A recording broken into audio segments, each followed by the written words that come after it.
J'ai toujours été fasciné par la capacité créatrice de notre esprit, c'est-à-dire créatrice de la réalité. À la fois une réalité matérielle, mais aussi une réalité spirituelle. Il y a quelques mois, alors que je marchais dans la montagne, je me suis posé la question, comment on fait les grandes marques pour prendre le contrôle de notre esprit et devenir une partie intégrante de notre réalité? Je me suis posé cette question parce que je voyais tellement de gens qui portaient des chaussures et des vêtements de la même marque que je me suis dit c'est pas normal, il y a quelque chose de plus derrière tout ça.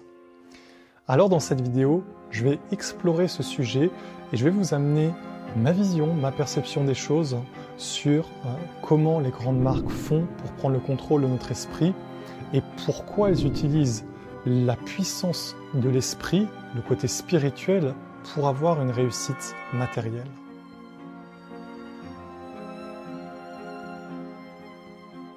Soyez les bienvenus sur cette chaîne, je m'appelle Antoine Manintara et sur cette chaîne je vous partage mon cheminement, je vous partage mes expériences, mes prises de conscience à travers tout un cheminement initiatique que je fais depuis que je suis jeune. J'ai envie de vous ouvrir une vision qui s'est ouverte à moi à travers tout mon cheminement, qui est une vision beaucoup plus large et plus universelle de la vie, qui comprend à la fois le monde visible mais aussi le monde invisible, qui va vous ouvrir en fait à une perception plus fine de la vie et une conscience nouvelle, qui n'est pas de concevoir l'être humain comme étant uniquement un être humain, mais qui est de percevoir toutes les couches qu'il y a derrière l'être humain, de percevoir tous les mondes subtils qui sont derrière l'être humain, mais qui sont aussi présents dans la nature, dans la création. En fait, à travers ma chaîne, je vous partage tout un savoir-faire, toute une connaissance acquise à travers la tradition de la lumière, à travers mon propre cheminement, mais j'essaye surtout de créer une nouvelle vision, d'être à l'impulsion d'un appel vers une nouvelle façon de vivre, vers une nouvelle façon d'être au monde. Je vous en parlerai un petit peu plus loin dans la vidéo pour vous expliquer ce que c'est.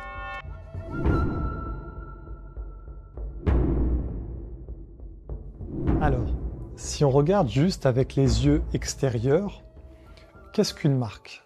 Une marque, c'est un produit ou des produits, une orientation, c'est un logo, c'est un nom, c'est une identité et c'est une industrie derrière.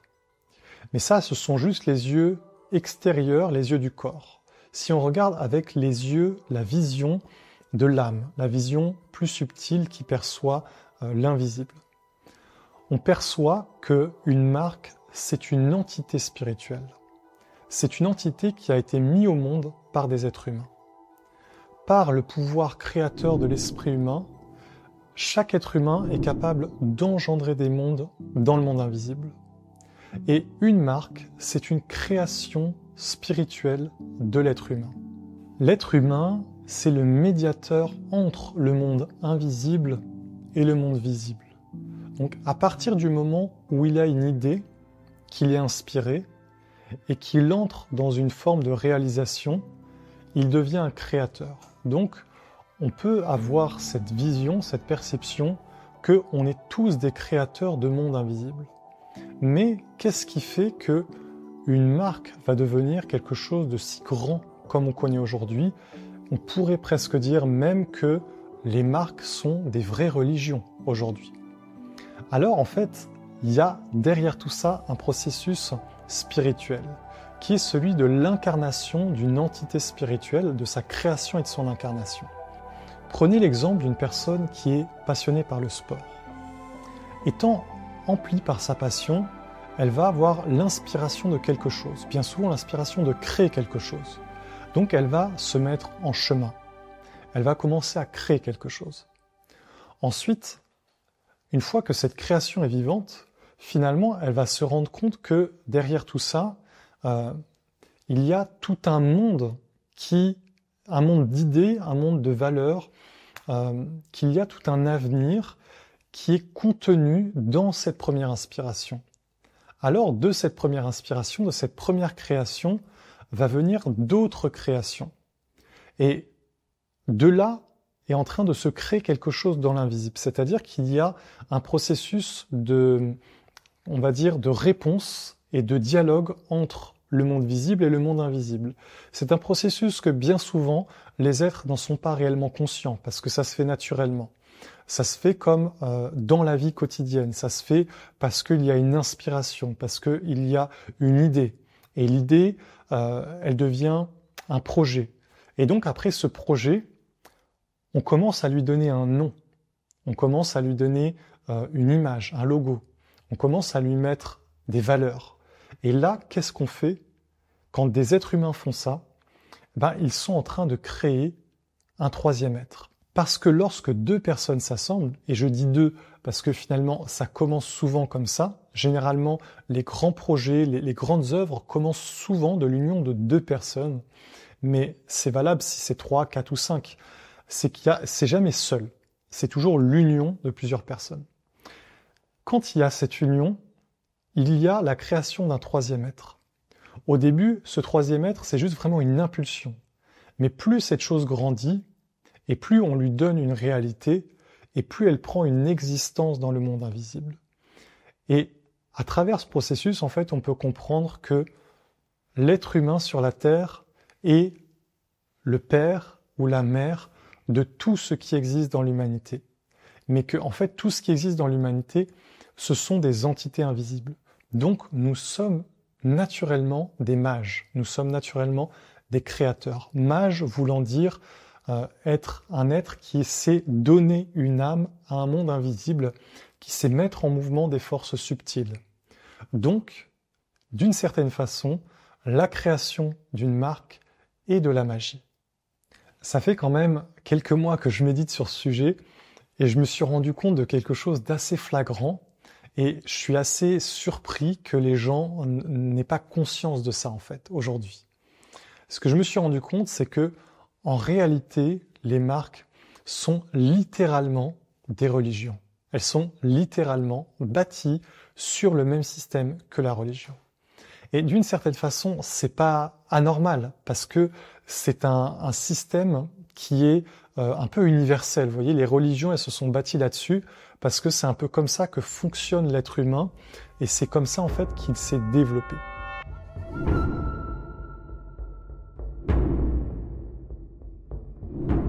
Donc laissez-moi vous expliquer comment les marques se sont bâties sur le même système que les religions. Alors on a d'abord les fondateurs, ceux qui ont été les initiateurs du mouvement. Ces fondateurs, qu'est-ce qu'ils ont fait? Ils ont insufflé des idées, ils ont insufflé des valeurs, ils ont insufflé un rêve, un idéal, quelque chose, un but à atteindre. Par exemple, prenez une marque de sport, ça va être la perfection, le dépassement de soi. Prenez une marque de technologie, ça va être, on va dire, l'ergonomie, la simplicité, de faciliter la vie. Peu importe les marques, vous voyez, il y a toujours des valeurs, il y a toujours un rêve, une aspiration derrière. Donc il y a les créateurs qui sont finalement à la genèse de la marque. Ensuite, qu'est-ce que les créateurs ont fait? Ils ont placé un symbole, et j'insiste, un symbole religieux. Ce symbole, qu'est-ce qu'il est? Il est la condensation de toutes les idées, de toutes les pensées, de tout ce qu'on dit, de tout ce qu'on ressent quand on voit cette marque. En fait, le symbole est l'écriture magique qui permet de te relier à l'égrégore de la marque et puis qui permet finalement cette différenciation, qui permet en fait à cet égrégore d'exister d'une façon physique. Enlever le symbole et quelque part, l'égrégore n'a plus réellement un pouvoir magique sur les foules, sur les masses. Mettez ce symbole, mettez-le sur un simple bout de papier et en réalité, en le regardant, vous êtes relié à l'égrégore de la marque. Donc, on a le symbole, on a la genèse et ensuite on a les adeptes. Les adeptes qui finalement se rassemblent autour d'une idée, autour d'un idéal et qui vont commencer à lui donner un corps, qui vont commencer à y croire. Vous savez, c'est les croyants. De la même façon que une religion est basée sur la croyance, une marque est basée sur la croyance. Elle est basée sur la croyance que tu as dans les valeurs, dans les principes, dans les rêves, dans les idéaux qui sont véhiculés par cette marque. Ensuite, qu'est-ce qu'on a? on a les prêtres de cette marque, les prêtres et les prêtresses. Qu'est-ce que sont les prêtres et les prêtresses?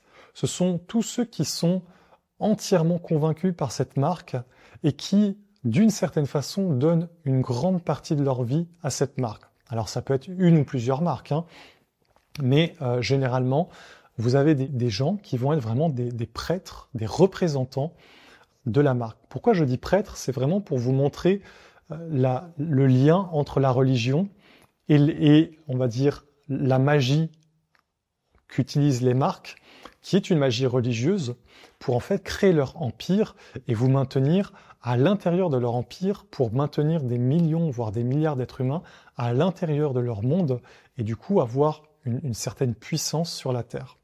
Donc on a ces prêtres, ces prêtresses qui sont vraiment des êtres qui sont dévoués à la marque, par exemple des influenceurs qui vont la promotionner, qui vont être passionnés, qui vont par exemple acheter toutes les chaussures, qui vont collectionner telle chose, qui vont vraiment être, en fait, qui vont se sentir faire vraiment partie intégrante de cette marque, que leur vie tout entière dépend de cette marque. Et ensuite, pour finir, on a les dieux.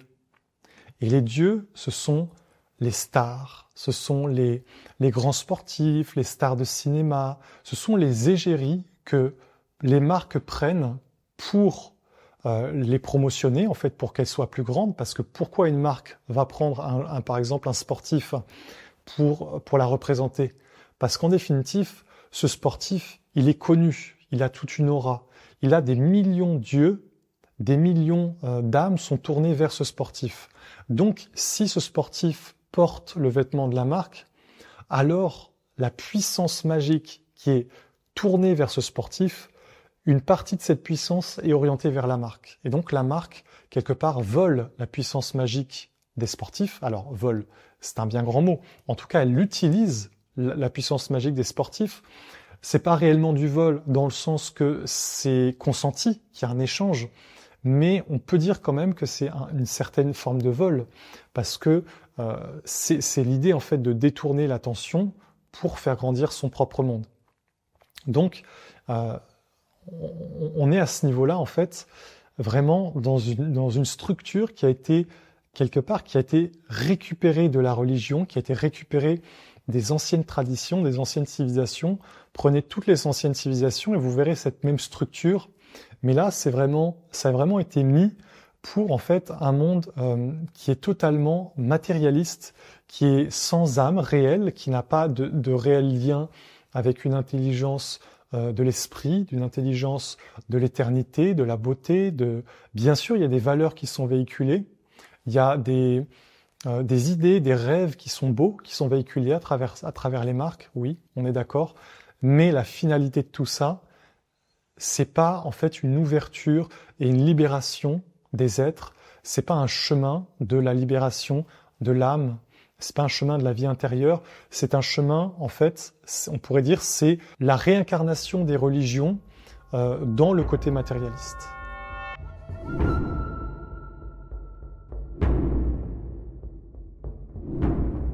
Aujourd'hui, je fais cette vidéo pour vous partager cette réflexion, pour vous dire les marques ont besoin de votre esprit.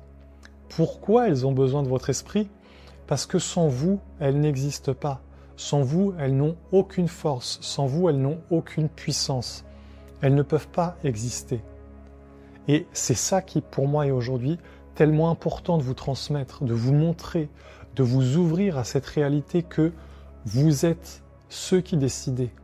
Vous êtes les souverains, vous êtes les rois.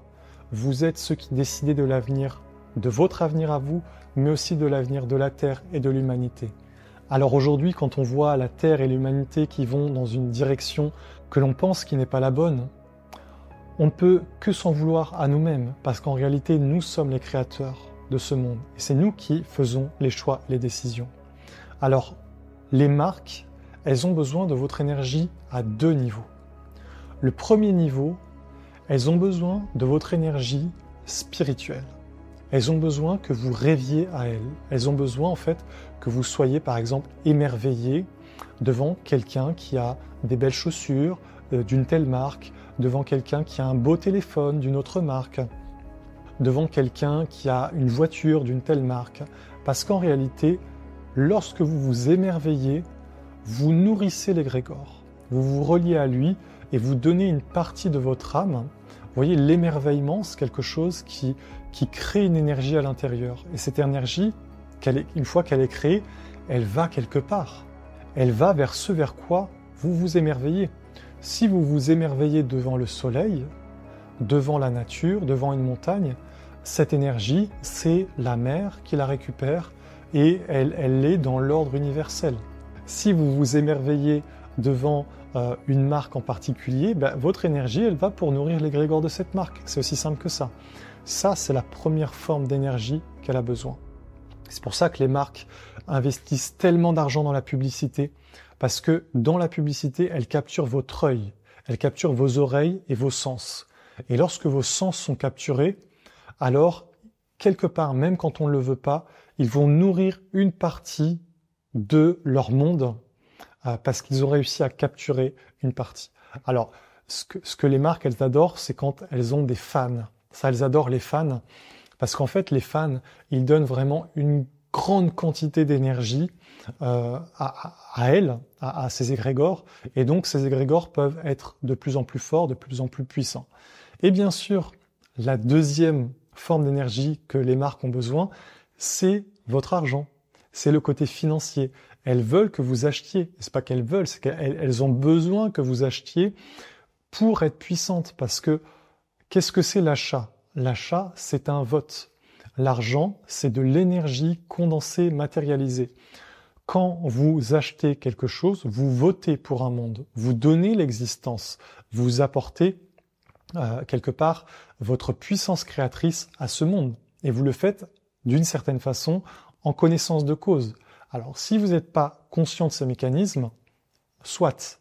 Mais une fois que vous avez vu ce genre de vidéo et que vous vous êtes vraiment éveillé à cette réalité, vous ne pouvez pas faire les choses sans cette conscience, sans savoir en fait que vous votez pour un monde. Alors ça ne veut pas dire qu'il faut plus du tout prendre de marque, ça veut juste dire qu'il faut déjà être conscient en fait du processus, de la compréhension qu'en fait de comment un monde s'incarne.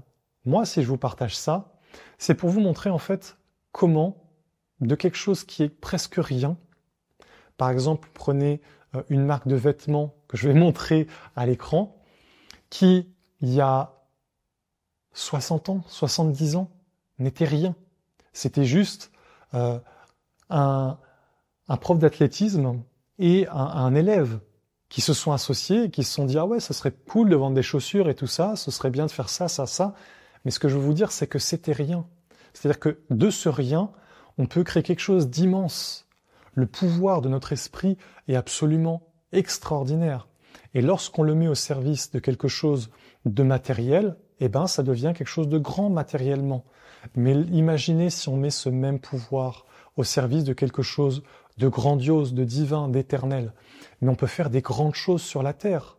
On peut faire des choses extraordinaires. On peut avancer vers le savoir, vers la connaissance, vers la liberté, la souveraineté. Réellement, nous sommes créateurs de notre monde.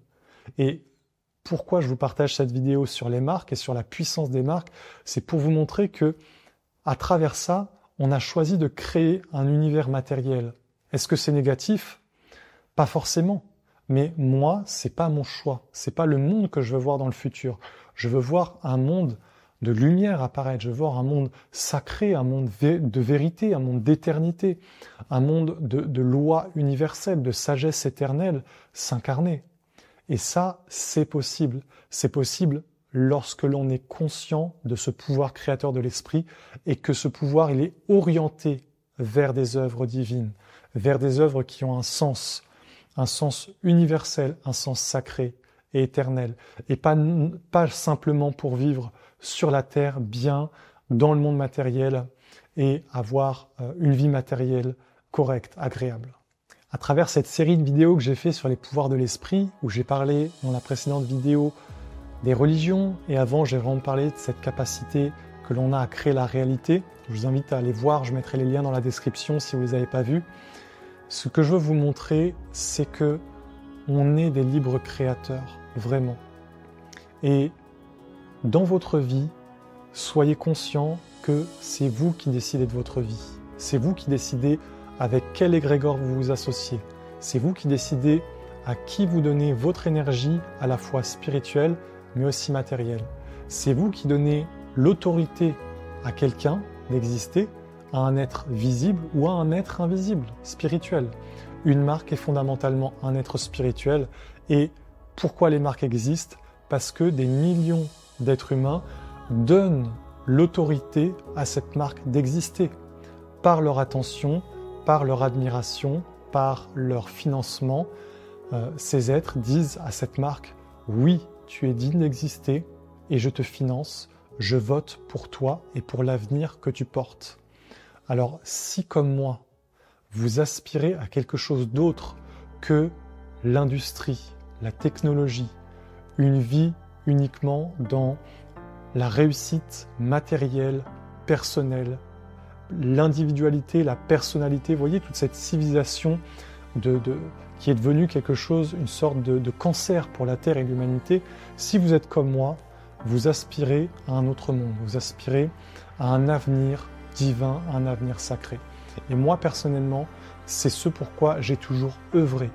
Depuis que je suis jeune, même depuis que je suis enfant, j'ai toujours porté cet idéal, cette aspiration, qui est beaucoup plus grand, beaucoup plus large, beaucoup plus vaste que l'aspiration de n'importe quelle marque, de n'importe quelle entité qui aspire à exister juste dans le matériel, mais de quelque chose qui est universel et que tous les êtres humains fondamentalement aspirent à retrouver le sens de la vie, l'origine de notre existence, l'aspect éternel, l'aspect divin, l'aspect immortel.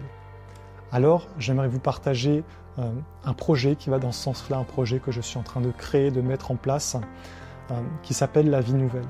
La Vie Nouvelle, c'est tout un monde que je commence à créer avec mon équipe, avec tous ceux qui me suivent, pour aller dans le sens de faire grandir un monde sacré sur la Terre.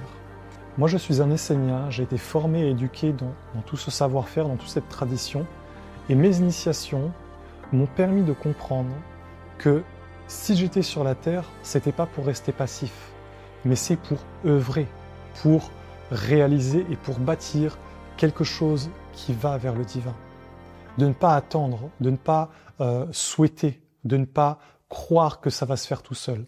Alors, cette œuvre de la vie nouvelle, c'est quelque part une première impulsion vers la création d'un monde beau, d'un monde sacré, d'un monde vertueux. Dans ce grand projet de la vie nouvelle, j'ai créé l'école de la vie nouvelle.